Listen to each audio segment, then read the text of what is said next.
بسم الله الرحمن الرحيم الحمد لله رب العالمين والصلاة والسلام على أشرف المرسلين وعلى آله وصحبه أجمعين وعلى من تبع هداهم إلى يوم الدين. Indeed, all praises due to Allah. We praise Him, seek His aid and ask His forgiveness. We seek refuge in Allah from the evils of ourselves and from the evils of our actions. Whomsoever Allah guides, none can misguide. And whomsoever Allah misguides, none can guide. I bear witness that there is none worthy of worship except for Allah, alone having no partner, and I bear witness that Muhammad is a slave and His messenger. Say something? Yes, it is. أما بعد فإن أصدق الحديث كتاب الله. The best of talks beyond any doubt is the book of Allah وأحسن الهدي هدي محمد صلى الله عليه وآله وسلم. And very the most evil of all matters are the ones innovated, for every newly innovated matter is an innovation, and every innovation is a misguidance, and every misguidance will lead to the hellfire. Before we start, just a reminder for myself and for the brothers, a reminder that we always need to remind ourselves after finishing a beautiful month, that is the month of Ramadan. And we know for a fact that the Prophet ﷺ used to be on his ibadah in the entire year. He used to fast in the entire year, and he used to make qiyam in the entire year, and he used to make as well zakah and pay sadaqah in the entire year. But he used to be striving more in the month of Ramadan. So his charity would be more in Ramadan, his qiyam would be more in Ramadan, his siyam, of course, the whole of the month of Ramadan. So his ibadah, it will be more in the month of Ramadan, and that is why as well Jibreel alayhi salam reminds us of the Quran with the Prophet of Allah in the month of Ramadan.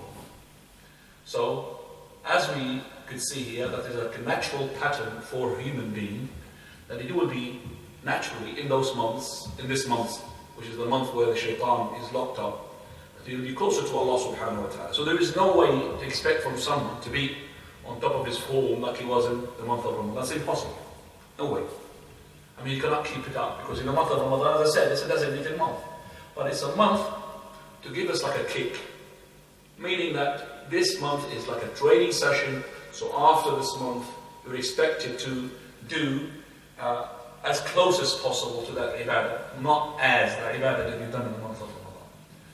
And that is why we tell those brothers who have been made a promise to themselves, as soon as the month of Ramadan is finished, I'm going to go back to my habit. And we will tell them what Ubay ibn Ka'b said. That he said, verily, that the person who talks to himself in the month of Ramadan, that as soon as he finishes, he will keep up with his ibadah, and his ibadah has been accepted.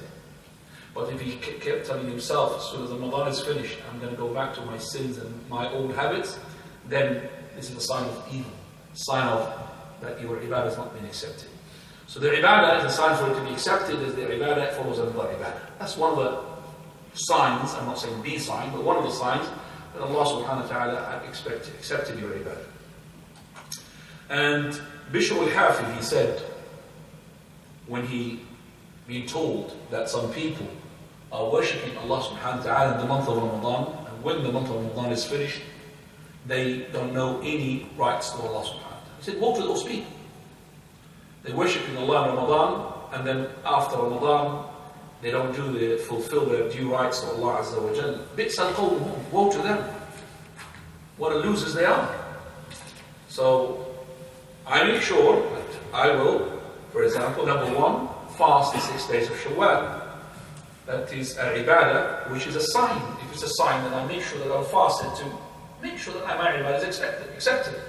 The 6 days of Shawwal, those are the days that the Prophet of Allah, he said, he who fasts the month of Ramadan, follows it up with 6 days of Shawwal, is like he fasted the entire year. So the month of Ramadan, it turns into 10 months, as in each deed it will receive as little as 10 multi. Then it could be more than that. So 10 multiplied by month of Ramadan, that's 10 months. And followed up by 6 days, multiplied by 6, that's 60 days. That's 2 months. 2 months plus 10 months is 12 months, which is the entire year. Now you understand why it is equivalent to fasting the entire year in terms of rewards. But of course, you're not allowed to fast the entire year and to fast the 8 days. Fasting, that means fasting all the permissible days. So all the permissible days, if you fast them, okay, you're going to get a reward, but still, it is not from the Sunnah of the Prophet. La salam. He's not a fasting person who had fasted the entire year. You're not supposed to do that because then you're going to give rights to other people. But if you want to get the entire reward of that fasting of the entire year, then fast Ramadan, followed up with 60 days of Shawwal. So it is different case from, for example, reciting the Quran. Reciting, for example, Surah Qul Huwallahu Ahad 3 times is equivalent in reward like reciting the whole of the Quran. But if when a person recites the whole of the Quran, definitely it's got better reward than fasting the Qul Huwallahu Ahad 3 times. Whereas that now, the fasting of Ramadan, that is followed up by 6 days of Shawwal, you're getting the reward of the fasting of the entire year, but it is not from the Sunnah to fast the entire year like it is from more recommended to read the whole of the Quran. Now, when you fast the 6 days of Shawwal, make sure that you start with the obligatory. It's been narrated from Abu Bakr, which is authentic as well, that Allah will not accept your voluntary if you don't do your obligatory. And that is something that we have learned from Abu Bakr. Even if Abu Bakr, Allah didn't say it, it's a principle. How can you start with the Sunnah and the Nafilah before you start your Fard? So if a person, for example, started his 6 days of Shawwal before he had done his missed days of Ramadan, and then the death comes onto him, the death came to him in the best of images, it is the most ugliest of images. How can it's the best of the ugliest? The best that he's doing, mashallah, 6 days of Shawwal, but then the ugliest that he did not compensate for his obligatory fast.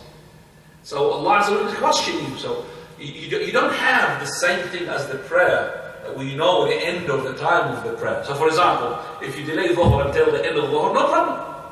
So for example, you delayed it from the beginning of it, and you had death about 2 hours from the beginning of the prayer of Dhuhr, then you have no problem with Allah subhanahu wa ta'ala, asking you what is your done, because you still heard what? You still got time, because you know the end of the time. But for compensating Ramadan, you don't know what is the end of the time.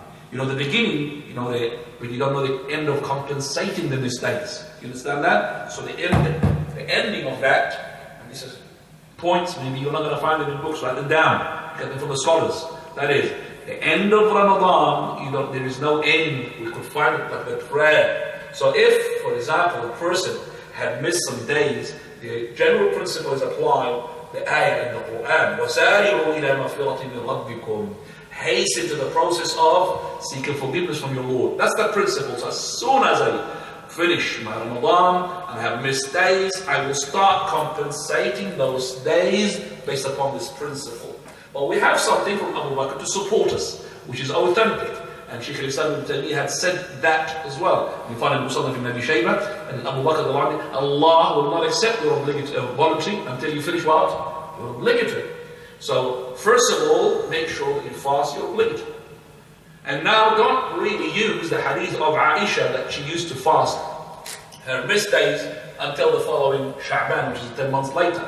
And you would say, well, definitely Aisha, she used to fast her 6 days of Shawwal. Do you think Aisha, radiallahu anha, she would delay her obligatory fast that much without any reason? A'udhu billah. And when you say that the person, if he had an excuse not to fast those missed days, proper excuse, like illness and whatever, and he had postponed his days, he could still fast his days of Shawwal, 6 days of Shawwal, after the month of Shawwal, and no problem about that. So the 6 days of Shawwal is extended for you according to what your valid excuse is. There's no problem. So if you have, for example, did not fast the whole month of Ramadan, 30 days, because of a very legitimate reason, and then after the month of Ramadan, you're going to start compensating for those days. You're going to take the whole month of Shawwal. 6 days of Shawwal, you do them well in Dhul Qa'dah. You didn't have time to do them because of illness again.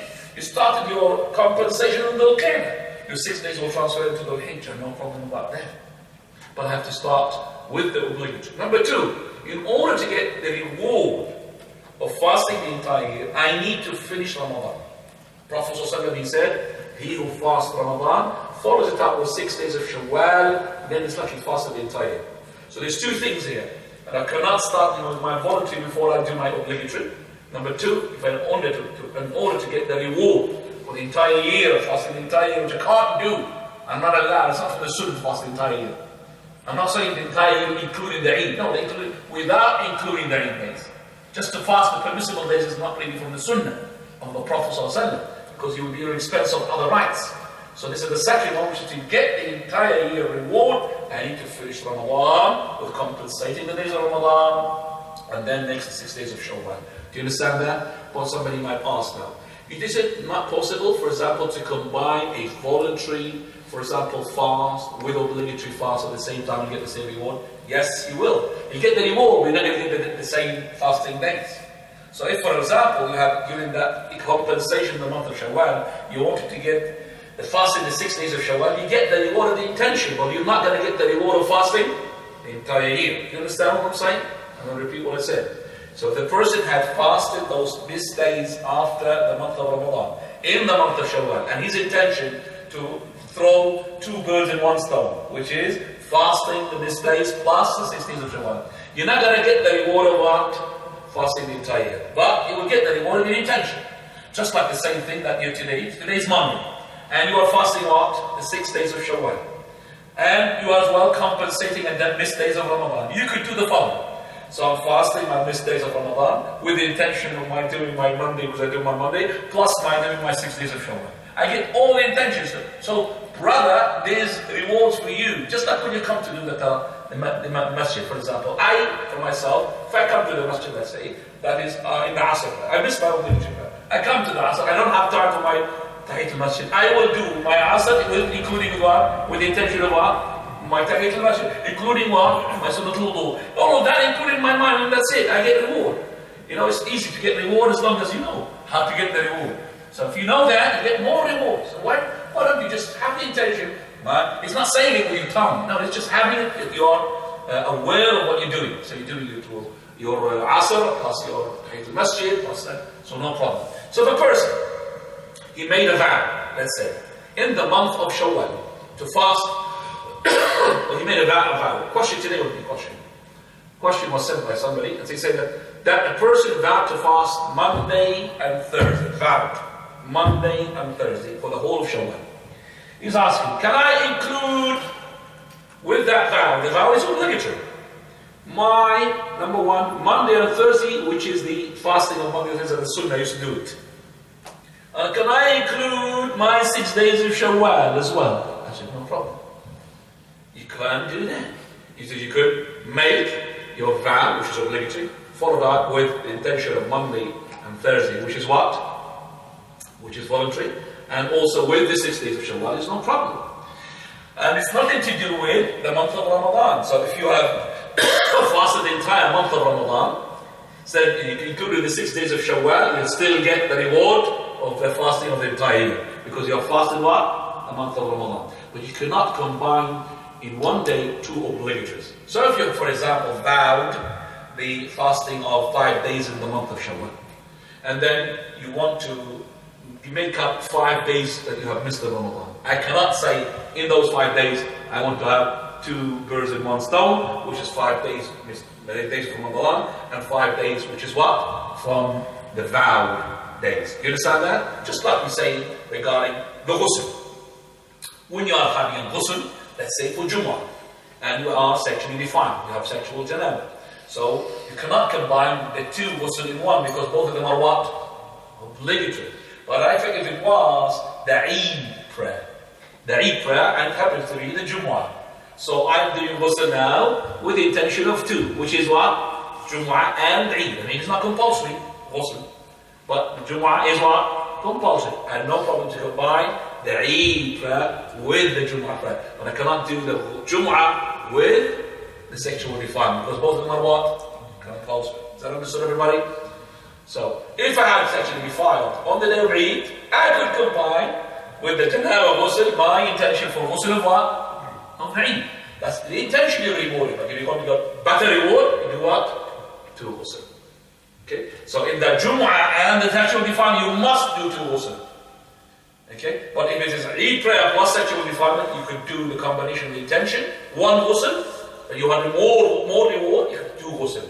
Because the ghusl of the Eid is not compulsory. But, and this will be consensus, but the ghusl of the sexual defilement, of course, is compulsory. It's a condition for your prayer to be accepted. Is that understood, everybody, inshallah? Hands face on cover? It's not coming. It's not coming. You see how far I'm putting the microphone? Because it's giving me a headache already. Okay, inshallah. Okay, let's go back to inshallah, to our topic. What time is the prayer? 21. Please can I add as well to your ibadah, it's very important, that is to keep your tongue fresh for remembrance of Allah. Can you just close the gaps, brother? Close the gaps. Close the gaps. Be like the ones in the front. Close the gaps. Close the gaps. Don't be scattered. Close the gaps. Sitting in the back like this is not really from the students of knowledge. Etiquettes.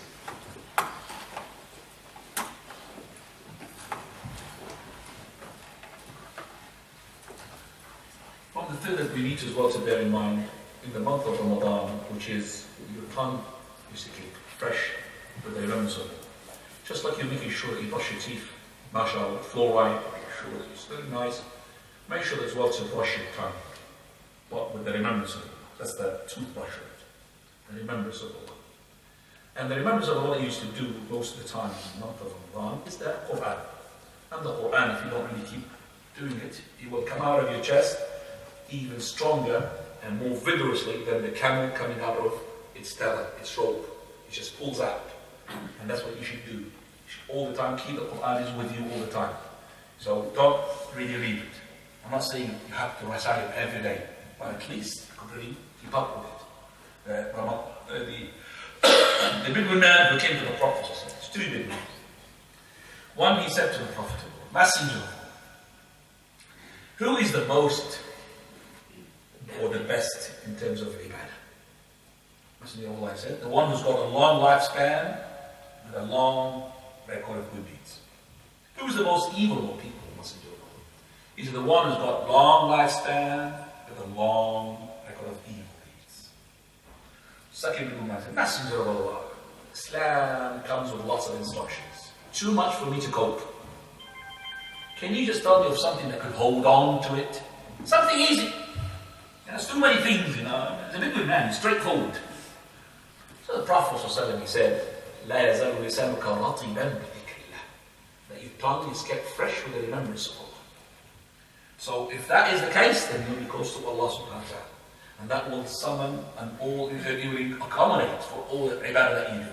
Keep a fresh tongue.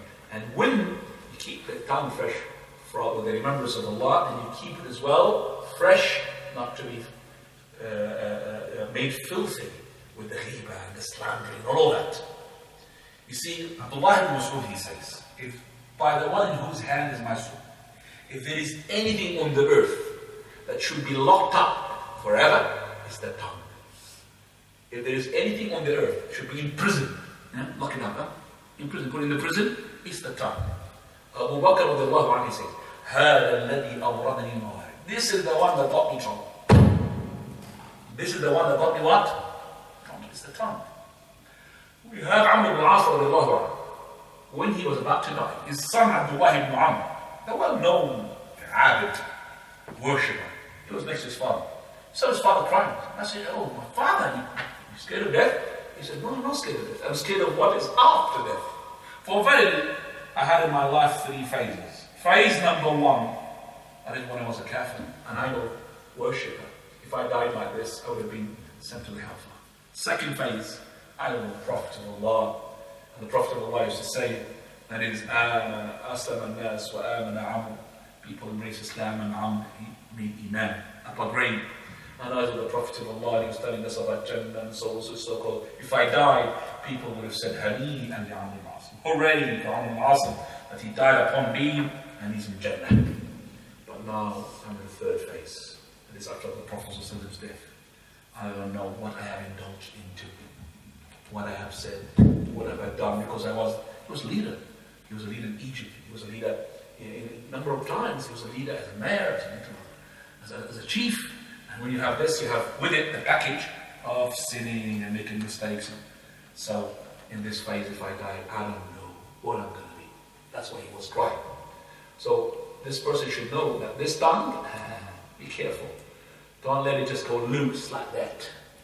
And don't be just hesitant to lock it up. Every time you're about to say something, oh, I'm gone. Is it good or bad? Lock it up. Because you don't know. One word can dip you to the hellfire for 70. One word. So how about 2 words? About 3 words? How about the whole day of this life of this person? How about the whole life of this person? All of it? Bad words. How many years and how many thousand millions of years has been put in the hellfire now? Just one word. So I need to make sure that I'm taking this matter seriously. And I know that I'm going to say that inshallah, please Allah Azza wa Jalla, of course you're going to make mistakes. And that is where repentance is. The door of repentance is open for you, inshallah. Right, let's go to the salah in the Safina ship. That's the salah in the ship that we have left it the last time.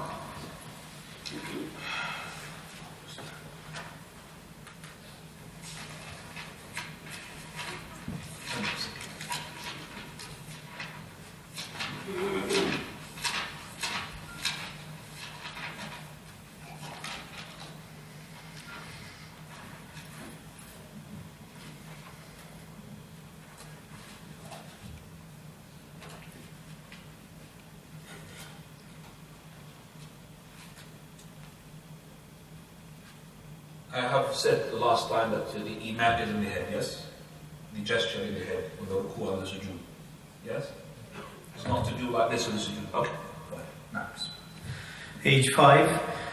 Today is the 8th lesson, 6th of Shawwal, 1437 and 11th July 2016.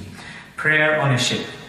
He sallallahu alayhi wasallam was asked about prayer on a ship, so he said, pray on it standing, unless you are afraid of drowning. Do you have any footnotes, please? Bazzar, 68, Daraqutni, Abdul Ghani al-Maqdisi, in his Sunnah, page 82, volume 2, and Hakim declared it Sahih, and Dhahabi agreed. No other notes? Right, okay. Salatu fi salah. First of all, ship. The ship at that time was a small one. So the person who stands up, the water moves it around. So he might be falling into the water and drowning. So to make sure that he's not going to be drowning, he was up praying, sitting down. Of course, that ship at the time of the Prophet. The ships these days are more solid than this message. I'm not joking, because you've got cars that goes into it. You can't put a car there, can you? That's where you put there, not just cars, trucks and everything, lorries. And they move, mashallah. So there's nothing to worry about these days. So you can't just use this and say, oh, I'm praising it down my favour because the Prophet will light it.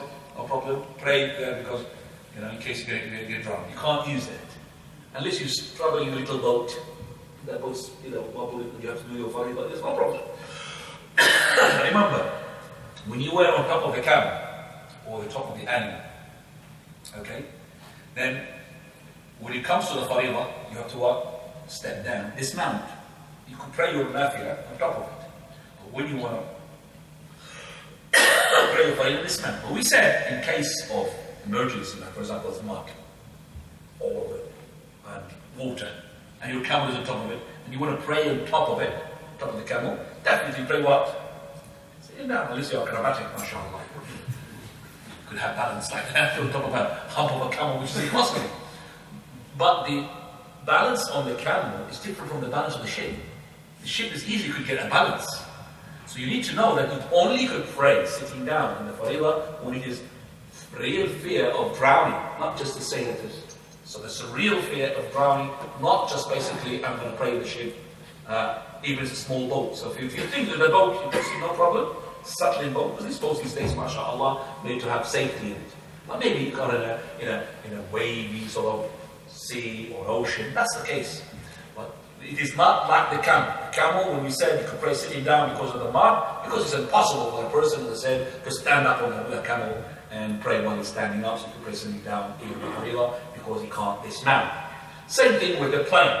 We said the plane, when you're on the plane, is solid, but it is maybe very hard to get a place to where you could stand up. So if you couldn't really get a place in the kitchen or the back, to pray obligatory, then I would say, pray in the seat. Now you can't stand up in the seat.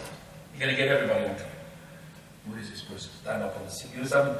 Well, even if you can't stand up in the country, you haven't got enough, unless you're a midget, enough space on the top to stand up in the seat.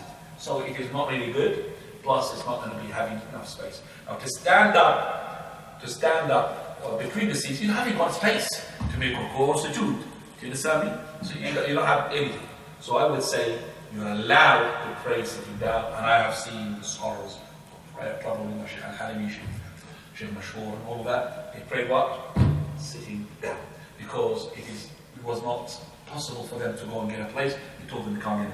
But some of the planes, like Saudi Arabian planes or Indian planes, they'll give you a space, even not for you, for 2 or 3 people to make jama'ah. And even the stewards will come with you and pray with you as well. So no problem about it.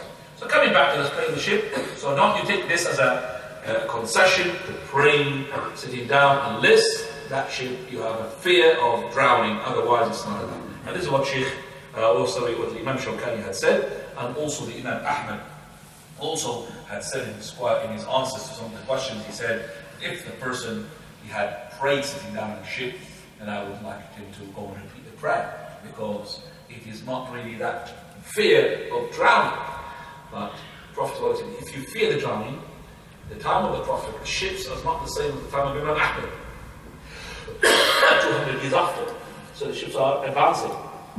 Okay, so remember that. Right, now we're coming to the issue of supporting. When he sallallahu alaihi wasallam grew old, he took a support at his place of prayer to lean on. Right, can you just tell me if any footnotes for that? Just the reference of Abu Dawud and Hakim. So when the Prophet ﷺ got old, he got old and he was weak. You could get old and you're agile, mashallah, you don't need a stick. He used to take a stick in his salah. Which salah? Obligatory or? Because if it's voluntary, you can what? You can sit down. It's the obligatory. And the obligatory, what is the permissibility of it? Can I just take a stick to something with anything to stick? No, it has to be a stick that I'm feeling not stable to stand up. But I could stand up. And this is because this person is not sure, am I really going to get the full reward or going to get half of the reward? So if you put the stick in the obligatory prayer, it has to be for a genuine reason. Whereas, if it is for voluntary, it's no problem. So even if you don't need a stick, you had a stick because of, in case, like the companions, they used to stay up all night, praying behind the imams, if you remember, until almost the Fajr, praying the Taraweeh prayer. وَكَانُوا يَعْتَمِدُونَ عَلَى الْعِصِيِّ مِنْ طُولِ الْقِيَامِ. They used to depend upon the stick because of the long prostration, or recitation. They want to have a full reward. So the recitation there, Baqarah, it was being recited in the 8th rak'ah. They said, MashaAllah, the Imam made takhfif. The Imam, MashaAllah, made takhfif salah, light salah. And this is what Ibn al-Araj had said. إذا قرأ الإمام فقرأ في 8 ركعات قلنا قد خفف. ما شاء الله, خفيفة. So Baqarah, I'm sure you need more than a stick to become finished. Just for praying that prayer, okay? I know that if the Imam recited one juz, the people start, too much for us, okay? Even if he gives me Shawwal al-Fasi, okay? But still people that really, it's very happy, because there's a number of issues. Number one, we haven't been trained. Number two, our Iman is not comparable with the Iman of Sahaba. It's impossible to have that. Yes, so now we've been trained, that is number two. And number three, the life issues. So many things. We can't afford to have a long prayer these days where I've got this and I've got that, I've got gas meters, I've got motor meters, I've got lots of things. Life is too much. It's not really simple before. Lots of things. You have luxury, and luxury comes with its expenses, with its taxation. The luxury comes with tax. Yeah, the taxes to pay. You believe if you, for example, live like these poor people for example, in these tents, they don't worry about making sure the mirror is clean and hoovering and all of that. Simple. They just do that. Come back, sleep, wake up. There's nothing like that, go buy spray and fresheners, because it's open door, mashallah, tents. See what I mean? As I said to you, the luxury and life comes with expenses. Electricity comes with expenses. So if you have no electricity, nothing, you just sleep as early as at 9 o'clock you kick us to sleep because it's getting dark.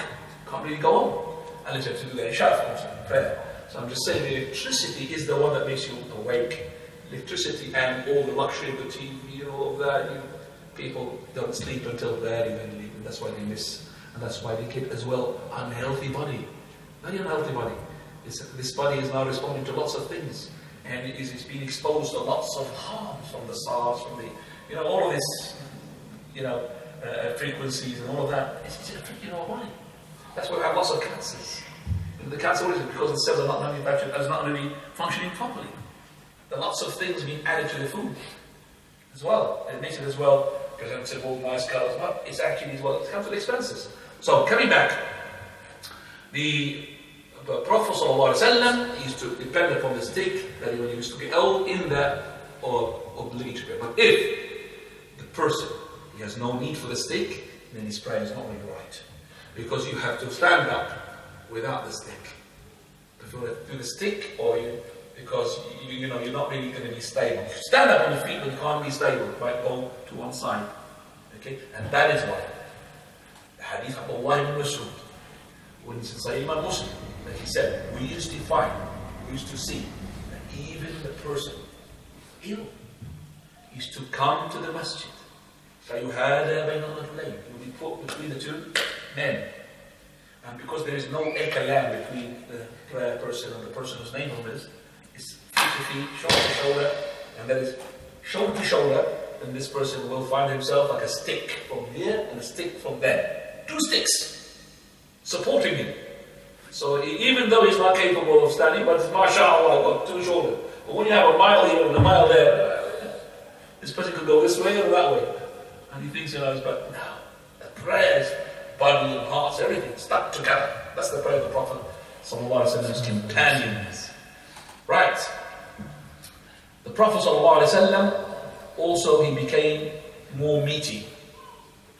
We know that when he got older, he became more meaty. How did we get that? From different hadiths, but the one that you know, which is hadith Aisha radiallahu anha, as well, that the Prophet ﷺ, at the beginning, when he raised her, well actually it's the other way around, when he raised her at the beginning, he lost the race because she was what? Agile. But later on, she put the meat.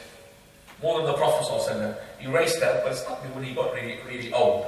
He started now what? He had won the race. Why? Because she got meaty. But we know from the hadith of Wabisa, he said to us that the Prophet ﷺ, when he got meaty, like this, and he got old, then he had to depend upon what? A stick. So the stick is for something that the person, for example, he finds a pain, he stands up on this side, so he just wants to support himself. But so that it is not really, so he could just sit down. If he can't really stand up, he could what? Totally sit down. Right. Go ahead. Sitting and standing in the night prayer, tahajjud. He ﷺ used to pray long through the night standing and long through the night sitting. And if he recited standing, he would bow standing. And if he recited sitting, he would bow sitting. Right. This is Aisha radiallahu anha wa ardaha. You finished all of that underneath it? Go and finish it. And sometimes he ﷺ would pray sitting. So he would recite sitting until about 30 or 40 verses of his recitation were left. And he would then stand up to recite these standing and then bow and prostrate. And he would do likewise in the second rak'ah. And in fact, he ﷺ prayed a subh, the sitting down, he prayed sitting down towards the end of his life when he had grown old, and that was a year before his death. Also, he would sit cross-legged. Right. So in this, actually, the words that he had recited, number of things. That's number one. We should say that the Prophet ﷺ used to pray the night prayer, a long prayer, and used to pray it standing up. And one of these prayers that we know, which is the prayer with Hudayfa ibn Yaman and Abdullah ibn Mas'ud, where they don't even describe his prayer, that he's probably recited فَقَرَى وَنِسَانَ لِعِمْرَانِ in one rak'ah. He's standing up. And Abdullah ibn Mas'ud, he said, I almost did something bad. I did what? Left the Prophet of Allah standing, and what? I would sit. Why is there something bad? Because Abdullah ibn Mas'ud is saying that if the Prophet of Allah had his sins, the past and the future being forgiven, yet he stands up, and me, or having got the promise for regarding at least the future, maybe the past year, but not the future, how can I how can I guarantee my paradise? And then I will sit. So they will not let themselves or allow themselves to make the Prophet stands up and they sit, even though sitting down behind the Imam, it is what? Allowed and permissible. But they will not do it. They would rather have this pain, and that is why, from the Imam, when he prayed that prayer, with the Prophet ﷺ, and the Messenger of Allah was speaking to him about that prayer, he said, Messenger of Allah, Inni la ajru dhalika fillah. I'm feeling still the pain in my back. So he said to him, the Prophet of Allah, why don't you tell me? So why don't you tell me? That means, tell me that is number one, that is, if you told me I could have made it what? Shorter. Would have really made it ruku' shorter. Why don't you tell me? There was no answer there. But we could really give the answer, expectation.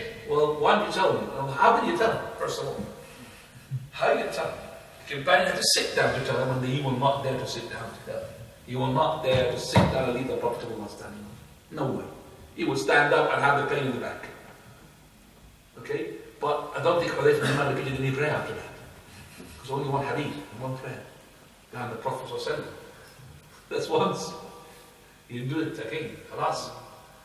Because he was keep telling himself and how many, because nobody can do that. And that is why Aisha radiallahu anha, who is higher ranked than Hudayfa bin Yaman, she doesn't pray along with the Prophet sallallahu alayhi wa sallam. And she used to say to the Prophet of Allah, when he used to pray until his feet are swollen. Feet are swollen. حتى تتفطر قدماه. Messenger of Allah, take it easy on yourself. I mean, she doesn't pray with him. Take it easy on yourself. And Allah subhanahu wa ta'ala forgive for you the past and the future sin. Yes, O Aisha, or should I be grateful to Allah? No one can do that with the prophets. The prophets, not the prophet, prophets. Oh, the prophets. Prophets are prophets. The human being, but they are chosen by Allah subhanahu wa ta'ala with this, edge of ibadah. And that is why they have more ibadah and double calamity on top of that. You expect that more ibadah, more money. You have more hardship, you have more resources. No. You have more ibadah and more calamity, more trials. Like Ayyub alayhi salam. Subhanallah. 18 years of illness. Right? So you find that more agonizing and also more tests. So if you had a choice, just look at this before you become a prophet. I want to be a prophet. Because you look at it, it has to be chosen. That's why Allah looked into the hearts and He chose Muhammad sallallahu alaihi wasallam. He did not choose Hudayfa. He did not choose Abdullah ibn Mas'ud. He chose the Prophet of Allah sallallahu alaihi wasallam to be the whole of the message. So the prophets are the prophets. So and the A'bad al-Nas is Dawood alayhi salam, the one who used to fast the day, break the following day. A'bad al-Nas, because it was a short lifespan. Right, coming back to the second point. So he says here, it used to pray as well, sitting down. Now he's putting sitting down here, okay, is it due to because he's old, or is it because of that he wants to sit down? That's another issue. Okay? No. We could find in the prayer of the Nafilah that the Prophet used to sit down even though he's capable of what? Standing up. So here, long prayers of sitting down, it means as well in the time where he's able to stand up. And that's a good thing for us. When I pray behind Imam sometimes, after the first one, I sit down deliberately. To teach the people that you could sit down if you want. But the prayers these days are too short to sit down in them. It's too short to sit down with. But some of the prayers I prayed behind the Imam, mashallah, is a long prayer. So I sat down deliberately. And I started to implement what I learned from this hadith, which is that if he recited standing up, he would what? Make ruku' standing up. And if he recited sitting down, he will make ruku' what? Sitting down. So he will not recite sitting down and then he will stand up to make ruku'. And also, he says, that is, وَكَانَ أَحْيَانًا يُصَلِّي جَالِسًا فَيَقْرَأُ وَهُوَ جَالِسٌ. Prophet said we will start praying sitting down. And then just before he finishes, and about 30 verses left, he will stand up and he will recite what? The rest of what he wanted to recite. And when he does that, how does he make a ruku'? Standing on? Standing.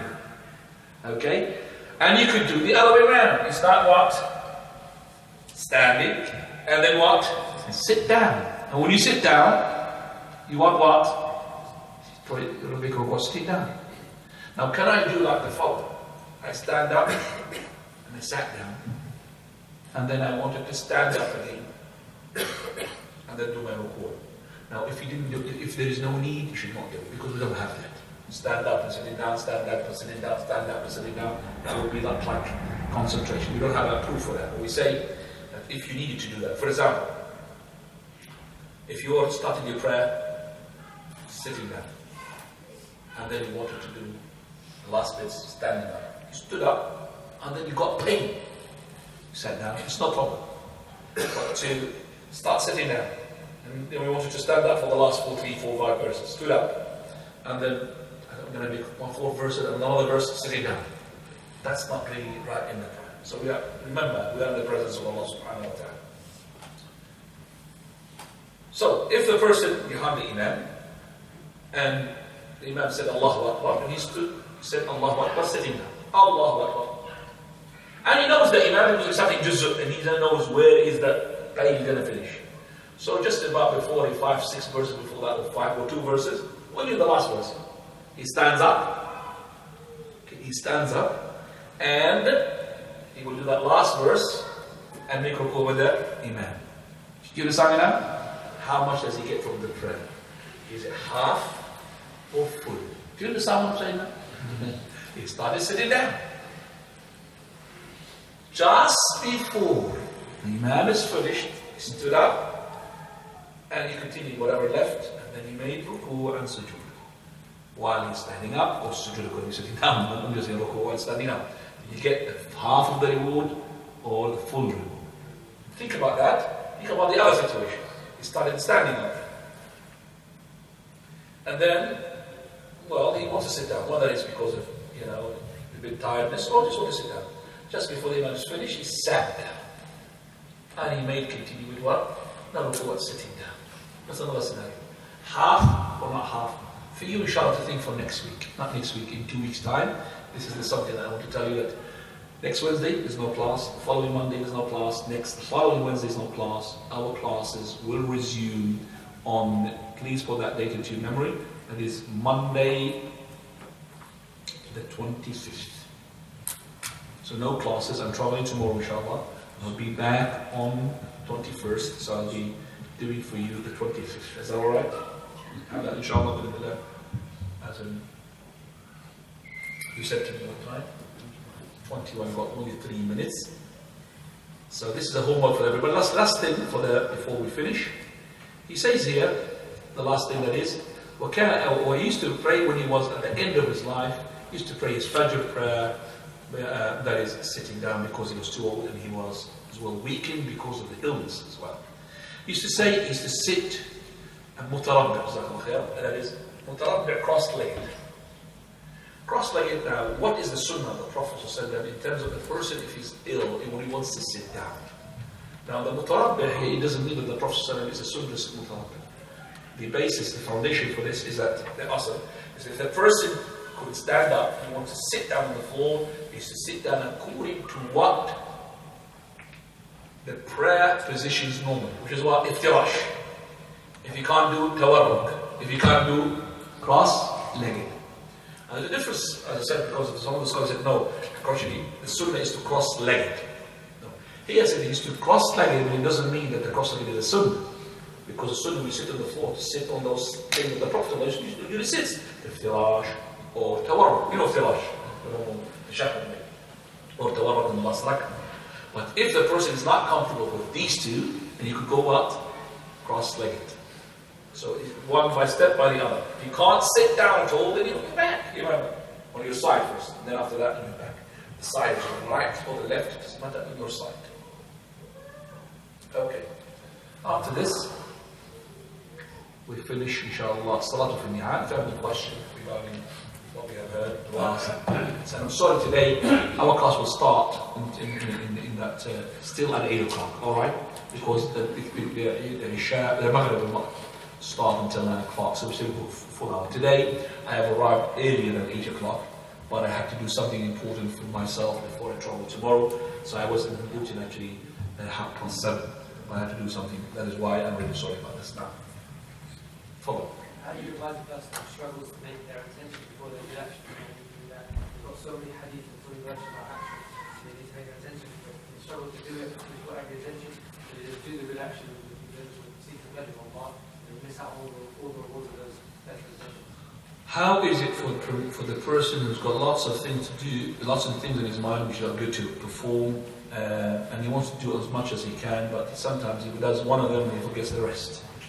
You see, Let's say, for instance, you're going to do an action. That action has 6 or 7 rewards. So you do this potential, that potential, this potential, one action. But you haven't got time, you can't really get your head around intention. So you just do good actions just for the sake of it, rather than with a strong intention. so it's got 6 rewards. I don't understand the word 6 rewards. So let's say, for instance, you do 6 actions, and you sit down and make your intention properly, and you get all rewards in that action. You can't train your brain to do that. So you just do the good action without thinking about it. No, it doesn't work like that. The person, if he wants, for example, to pray his 2 rak'ah asr, as he's in travel, and he came to a masjid, and he forgot to have the intention of the salat al-tahiyat al-masjid, he will not gain that reward until he has that in his mind. But to say that I'm going to pray the 2 rak'ah with a good intention, no, he has to as well have that intention of tahiyat al-masjid. And as I said, if you had time to pray the tahiyat al-masjid, it would be better to pray tahiyat al-masjid. Pray tahiyat al-masjid, it's better to pray it rather than to lump it with the Rasul. Now,